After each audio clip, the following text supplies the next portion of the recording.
consigliere regionale Fabiano Barbisan espulso dal partito. Fatale la bufera dopo le dichiarazioni shock a Focus. Alle donne piacciono i migranti perché hanno una dote particolare sotto.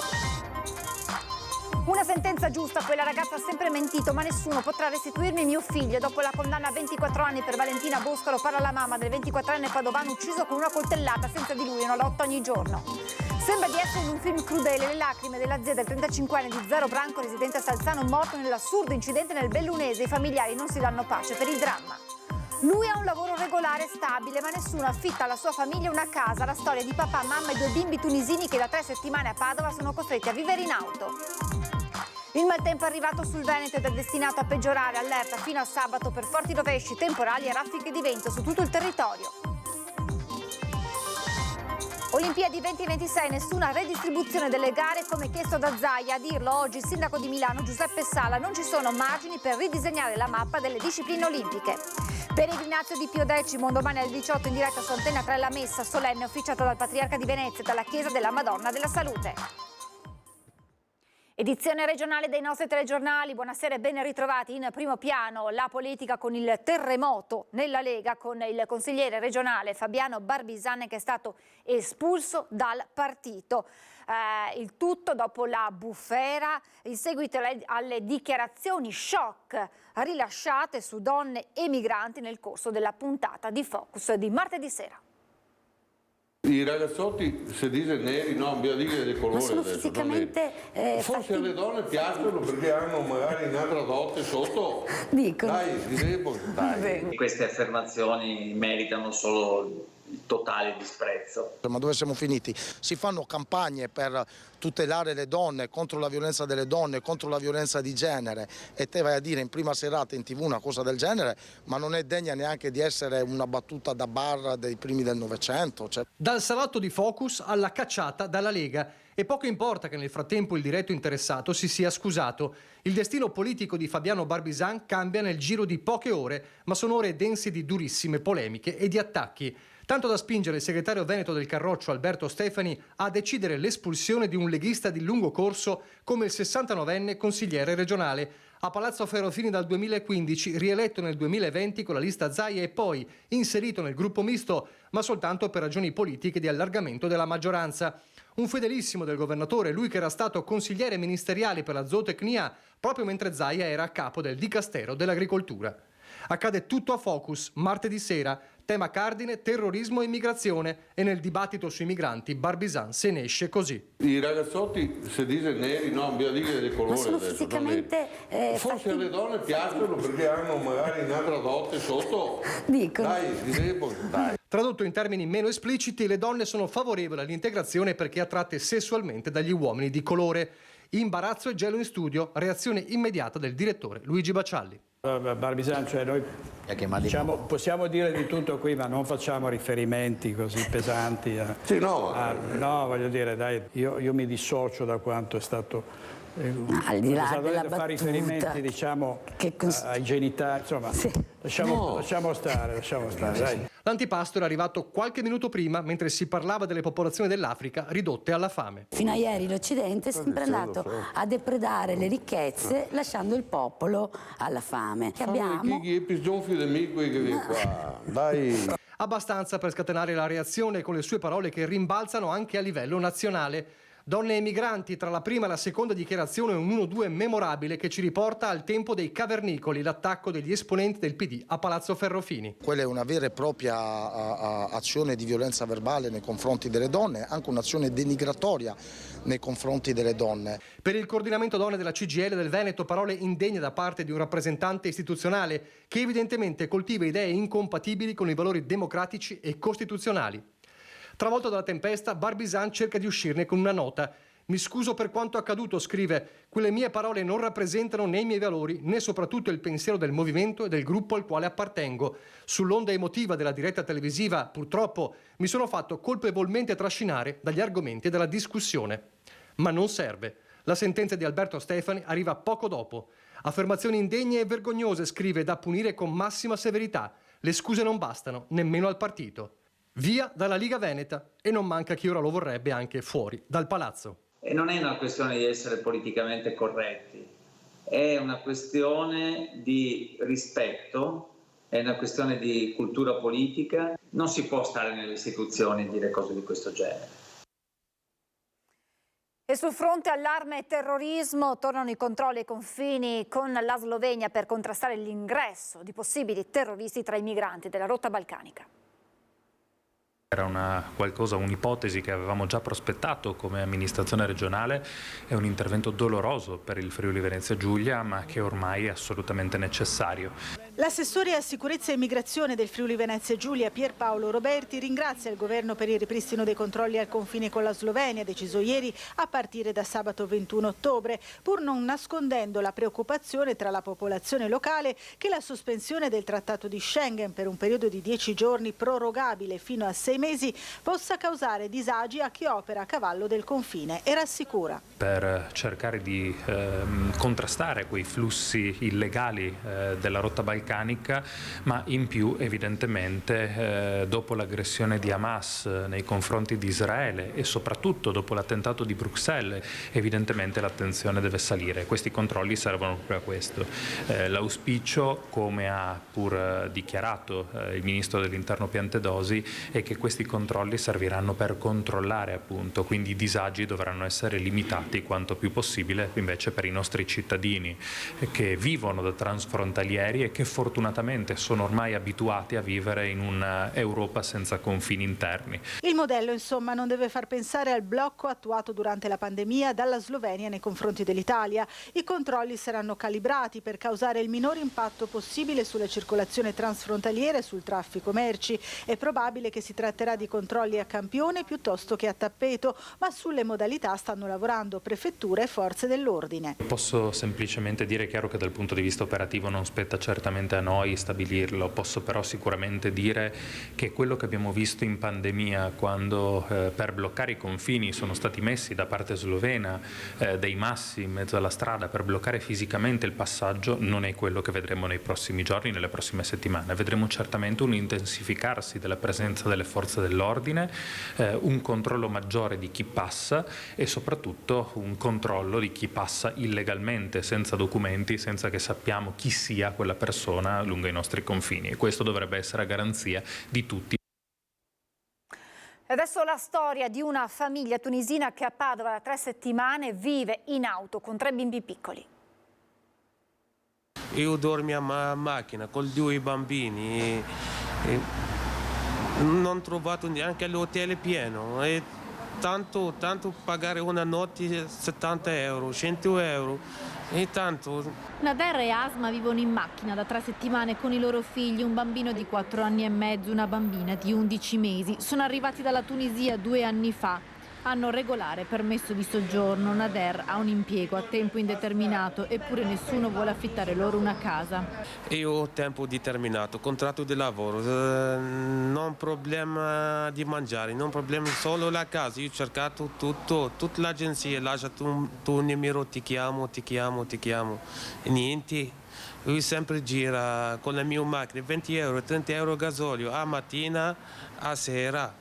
Nella loro auto parcheggiata vicino alla chiesa di Sacro Cuore a Padova, tutta una vita stipata in poche valigie, i pannolini per la piccolina e le coperte per il freddo. La coppia qualche volta riesce a trovare un posto per un paio di notti in albergo, ma loro vorrebbero trovare una casa in affitto. Il problema non è i soldi, il problema è che sempre l'agenzia lascia il tuo numero e quando io ho trovato una casa, sempre il proprietario nuovo stranieri. Si sono rivolti ai servizi sociali del comune di Curtarolo, dove hanno la residenza, ma ancora non hanno trovato un alloggio. Prima di vivere in auto erano stati ospitati da un conoscente. La preoccupazione è tanta, soprattutto per i bambini. Il più grande va all'asilo. Tutto intorno a questa famiglia si sta muovendo la solidarietà. La speranza è che qualcuno porti presto una bella notizia. Io pago l'affitto, pago cappara, pago tutto. Io sono chiaro, non è come un'altra persona, fai soffrato.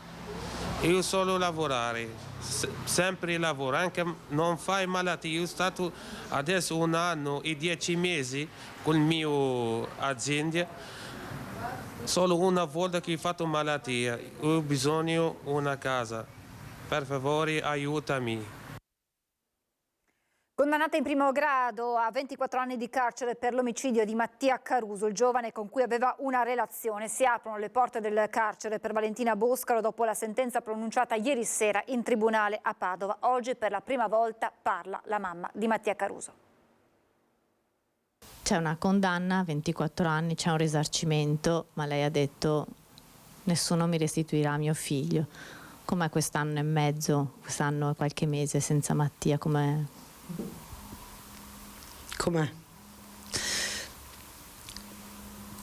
Per una mamma.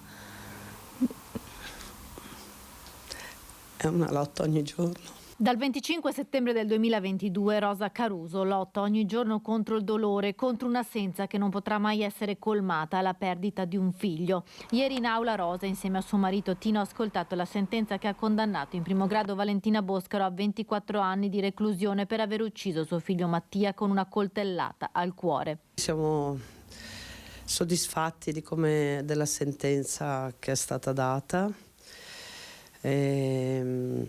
Anche se mio figlio non tornerà più indietro, ma perlomeno abbiamo avuto la soddisfazione che sia stata fatta, che sia stata fatta luce sulla personalità di mio figlio, che alla fine non era poi non era vero tutte le calunnie che lei ha raccontato. In aula la pubblica accusa ha definito Valentina Boscaro bugiarda e manipolatrice. Più volte abbiamo messo in guardia mio figlio, abbiamo chiesto di interrompere questa relazione perché era chiaro che non era una relazione buona, era una relazione che non poteva portare altro che guai o chissà che cosa.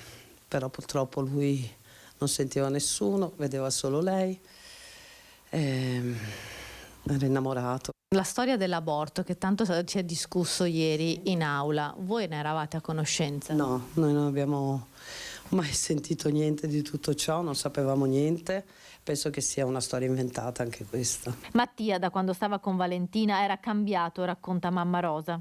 Un ragazzo che amava vivere la vita. E da quando era con Valentina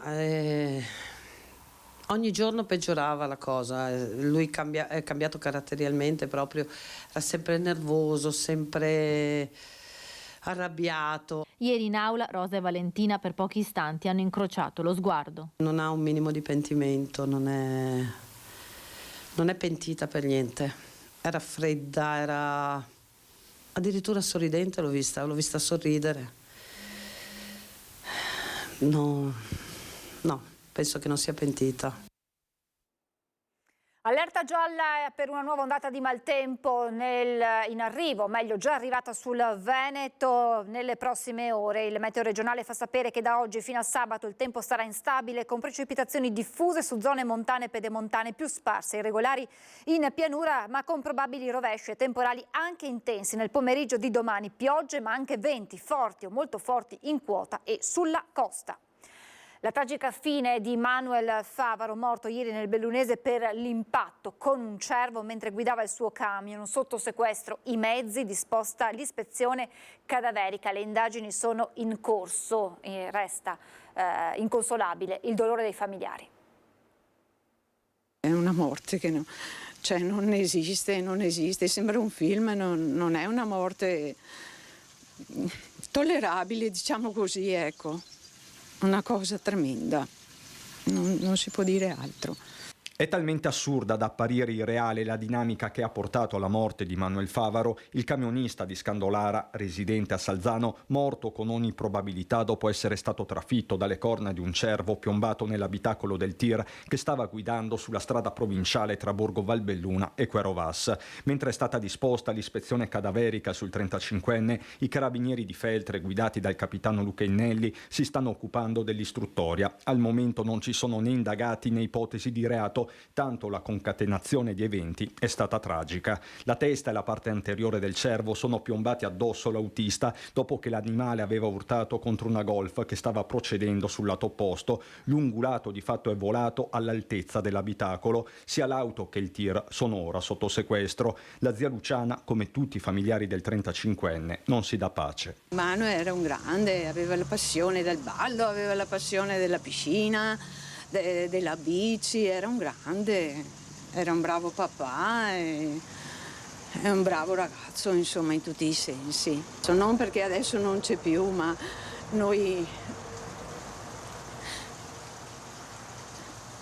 insomma, bravo ragazzo, ecco. Luciana abita a pochi passi dall'abitazione dei genitori di Manuel, rimasta vuota per buona parte della giornata, con la mamma Donatella e la sorella Moira che hanno affidato dei pensieri d'amore sui social. Il ricordo più bello quando sei diventato papà, scrive Moira. A ricordare la gioia ci sono ancora i fiocchi rosa del battesimo festeggiato da tutta la famiglia poco tempo fa. Effettivamente io sono molto scosso, io e mia moglie, perché io da poco che abito qua, 2 anni, ma veramente una persona unica. Il sorriso di Manuel non è giusto, non bisogna andare via così, nessuno deve morire, ma Manuel no però. Ci fermiamo per la pubblicità, tra poco.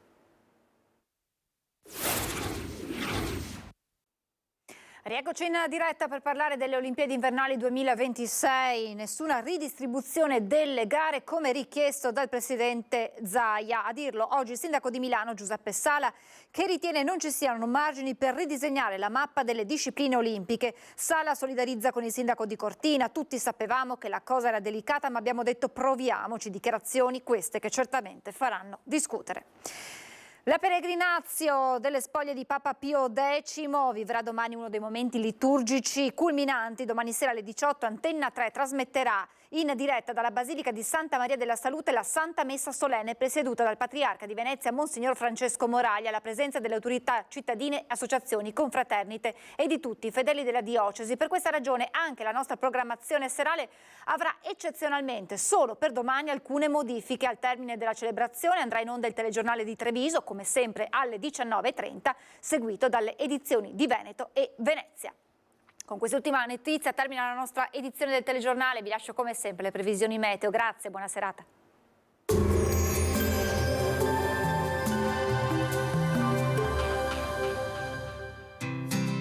L'Unic Star, le uniche pagliette antibatteriche in commercio, prodotte anche per i marchi più importanti, sia nazionali che internazionali. Bentrovati al meteo. La perturbazione atlantica piomba sul nostro territorio, c'è il rischio di piogge intense e fenomeni insistenti. Vediamo il dettaglio di venerdì 20 ottobre. Sul Veneto condizioni di maltempo con temporali diffusi, anche di forte intensità localmente, specie sui settori montani e pedemontani. Sarà dunque una giornata caratterizzata da forti venti meridionali, soprattutto di scirocco. Ne conseguirà un lieve aumento delle temperature, minime infatti comprese tra 13 e 16 gradi, massime tra 17 e 22 all'incirca. Spostiamoci ora sul Friuli Venezia Giulia. La situazione non cambia, avremo piogge intermittenti e abbondanti, anche temporalesche, probabili mareggiate e acqua alta. Temperatura minima intorno ai 14-19 gradi, massima invece sui 18-22 all'incirca. Infine diamo uno sguardo alla situazione del Trentino Alto Adige, dove risulterà molto nuvoloso il cielo con precipitazioni diffuse a tratti persistenti. Temperature minime intorno ai 12-13 gradi, massime sui 17-18 gradi. Dal meteo per ora è tutto, vi auguro un buon proseguimento in nostra compagnia.